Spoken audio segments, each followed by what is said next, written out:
За би хавар таа бүхэнд цэцгэлсэн үед нь бичлэгийг хүргэж байсан. За энэ буйс мод ингээд цэцгэлээд жимсэн үүссэн байна. Самар гардаг. За энд ганц гүйс мод байгаа. Муу адилхан жимс суусан байгаа.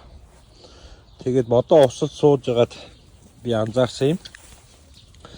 Энэ модны жимсийг нь түүдэггүй жил болгон унаад ингээд байгалаараа ургажээ.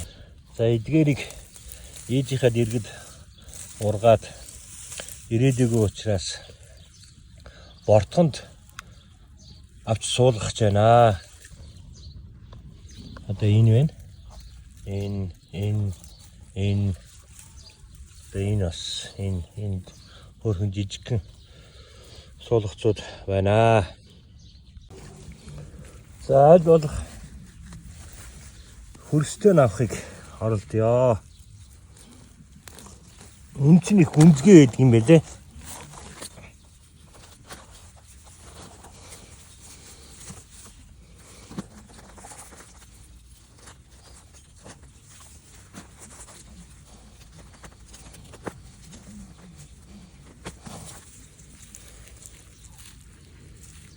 За энэ харж ирж байна.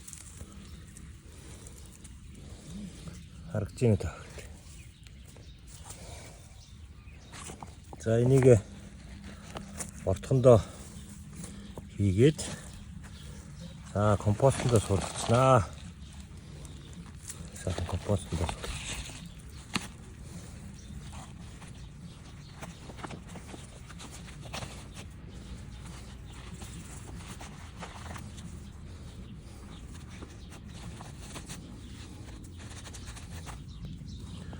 Үндсэн доошоо нялх мод ч гэсэн гүнзгий байдаг учраас юм босоо бортхыг сонгож суулгадаа.